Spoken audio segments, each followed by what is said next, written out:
पिछले क्लास में हम लोगों ने जो है पॉलन ग्रेन्स का जो है स्ट्रक्चर हम लोग कैसे ड्रॉ करेंगे इस चीज़ों के बारे में हम लोग सीखे थे और उनसे संबंधित विभिन्न गुणों के बारे में हम लोग देखे थे कि किस प्रकार से हम लोग परागकण की संरचना को आसानी से बना सकते हैं, है ना, जो आपके 12वीं की परीक्षा के दृष्टिकोण से बेहद ही महत्वपूर्ण होते हैं। अब आइए हम लोग सीखेंगे अंडक की संरचना बनाना, यानी कि जो आपके ओव्यूल होते हैं ना, इसकी संरचना हम लोग किस प्रकार से बना सकते हैं। हम लोगों ने जो है पिछले वीडियो में ये देख लिया है कि अंडक की संरचना यानी कि दीर्घ बीजाणु जनन की प्रक्रिया के दौरान बनता है, तो ये किस प्रकार से बनता है, तैयार होता है। तो अगर आप नहीं देखे हैं तो प्लेलिस्ट में जाइए या जो है आप चैनल पर जाइए और वहाँ से आप सीख सकते हैं, ठीक है। तो आज हम लोग सीखेंगे अंडक की संरचना किस प्रकार से बनाएंगे। तो सबसे पहले जो है हम लोग क्या करेंगे, इस तरह का स्ट्रक्चर्स ड्रॉ कर लेंगे, यानी कि जो है आपके इस तरह के सर्कुलर स्ट्रक्चर्स बनाएंगे। फिर हम लोग क्या करेंगे, जो 8 सेल्स न्यूक्लियस हैं बीच में हम लोग क्या करेंगे, 2 सेल्स को इस तरह से रखेंगे, है ना। और फिर जो है हम लोग इस 3 ग्रुप्स में रखेंगे और पुनः हम लोग क्या करेंगे, यहाँ पर जो एग सेल्स हैं और 2 साइनर्जिडल सेल्स हैं, इस तरह से हम लोग ड्रॉ कर देंगे। फिर हम लोग क्या करेंगे, यहाँ पर जो है हम लोग बनाएंगे इस तरह से 2 और 3 लेयर्स ऑफ इंटेगुमेंट्स बनाएंगे, यानी कि जो आपके अंडक दीवार हैं इस तरह से हम लोग ड्रॉ करेंगे।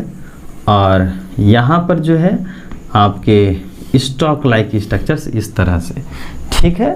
तो इस तरह से अब हम लोग क्या करेंगे, शवों का नामांकन करेंगे। तो इस तरह से यहाँ पर आप देख सकते हैं ये जो ओव्यूल है ना, यानी अंडक है, जिसको हम लोग क्या कहते हैं, मेगा स्पोरेंजियम कहते हैं, है ना।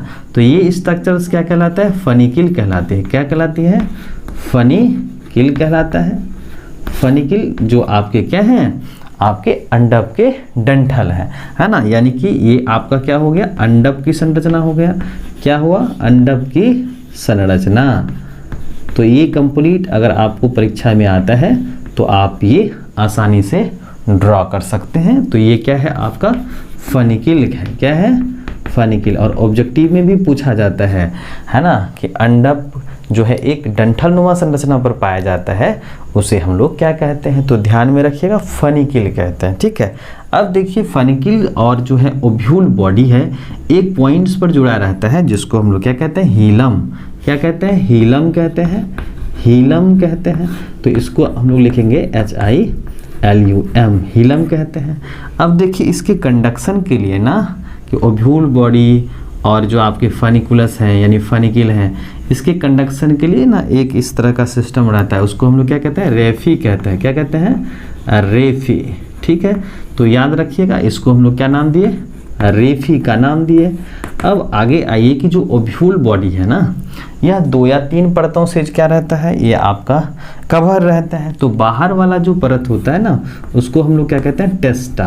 क्या कहते हैं, टेस्टा। ध्यान में रखिएगा, इसको क्या बोले, टेस्टा बोले। और आंतरिक परत जो होती हैं उसको क्या कहते हैं, टेजमेन। क्या कहते हैं, टेजमेन कहते हैं।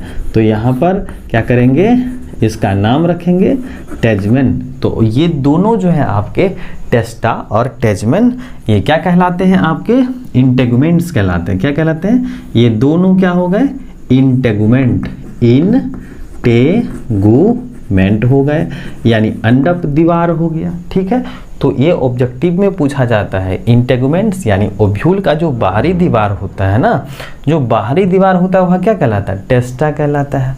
और आंतरिक दीवार क्या कहलाता है, टेजमेन। ये बात याद रखनी है, ठीक है।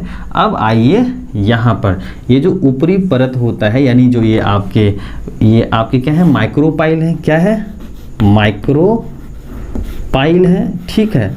और ये आपका क्या है, चलाजा। क्या है, चलाजा है।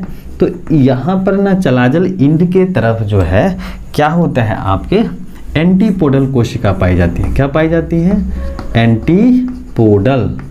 क्या पाई जाती है, एंटीपोडल कोशिका पाई जाती हैं, जो कि 3 ग्रुप में रहती हैं।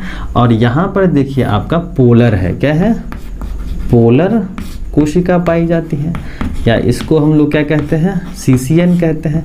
क्या कहते हैं, सीसीएन यानी सेंट्रल सेल न्यूक्लियाई कहते हैं। और इसके ओव्यूल बॉडी में ना एक आपके पेरेन्काइमेटस सेल्स भरे रहते हैं, जिसको हम लोग क्या कहते हैं, न्यूसेलस। क्या कहते हैं, न्यूसेलस कहते हैं। तो इसको हिंदी में हम लोग लिखेंगे न्यूसेलस, है ना, अंग्रेजी में इस तरह से लिखेंगे न्यूसेलस, ठीक है। अब देखिए यहाँ पर जो है आपके माइक्रोपाइल इंड की तरफ ये जो आप देख रहे हैं ये क्या है, मादा कोशिका है। क्या है, मादा कोशिका है, जिसको हम लोग क्या कहते हैं, एग सेल कहते हैं। क्या कहते हैं, एग सेल कहते हैं। और इसके दोनों तरफ क्या होते हैं, इसके दोनों तरफ क्या है, आपके सहायक कोशिका। क्या है, सहायक कोशिका है। तो यहाँ पर हम लोगों ने सीखा आपके, इसको हम लोग क्या कहते हैं, साइनर्जिड सेल कहते हैं या साइनर्जिडल सेल्स कहते हैं। तो हम लोगों ने आज क्या सीखा, अंडक की संरचना, यानी कि स्ट्रक्चर ऑफ ओव्यूल। क्या है, ओव्यूल। तो यहाँ पर क्या है, ये किस तरह का ओव्यूल है, आपके एनाट्रोपस हैं। क्या है, एनाट्रोपस है। क्या है, एनाट्रोपस ओव्यूल है। ओव्यूल भी जो होते हैं ना अलग अलग प्रकार के होते हैं ना, जैसे ऑर्थोट्रोपस होता है, एनाट्रोपस होता है, एम्फी एनाट्रोपस होता है, हीमी एनाट्रोपस होता है, सर्सिनोट्रोपस होता है और कैम्पाइलोट्रोपस होता है ना। तो इस तरह से हम लोगों ने जो स्ट्रक्चर्स बनाया एनाट्रोपस ओव्यूल्स है, जो आपके क्या हैं, फनिकिल हैं। और माइक्रोपाइल और चलाजा जो हैं ये आपस में क्या करते हैं, ये उल्टे बॉडी लिए हुए रहते हैं। यानी कि जो आपके माइक्रोपाइल है जस्ट क्या होता है, फनिकिल के करीब होता है। तो इस तरह का जो है हम लोगों का ओव्यूल एनाट्रोपस यानी उल्टा ओव्यूल होता है ना। तो इस तरह से जो है आप डायग्राम्स बना सकते हैं। और ये जो ओव्यूल है ना यानी अंडप है, इसको हम लोग क्या कहते हैं, मेगास्पोरेंजियम भी कहते हैं। क्या कहते हैं, मेगास्पोरेंजियम। और ये जो आपके एम्ब्रायो सैक हैं, इसको हम लोग क्या कहते हैं, फीमेल गैमेटोफाइट कहते हैं। क्या कहते हैं, फीमेल गैमेटोफाइट। तो आज हम लोगों ने सीखा अंडक की संरचना हम लोग कैसे बनाते हैं। और अगर आपको ये वीडियो पसंद आई तो आप अपने दोस्तों के साथ भी शेयर कर दीजिएगा, क्योंकि उन लोगों के लिए जो है जो इस बार 2025 ईस्वी में जो है परीक्षा देने जा रहे हैं, उनके लिए भी जो है यह बेहद ही महत्वपूर्ण सिद्ध होगा। तो अगली वीडियो में हम लोग देखेंगे पुष्पीय पौधों में निषेचन की प्रक्रिया किस प्रकार से होती है और दोहरा निषेचन जो होता है ना किस प्रकार से होता है। इसका हम लोग किस प्रकार से इजी वे में डायग्राम्स बना सकते हैं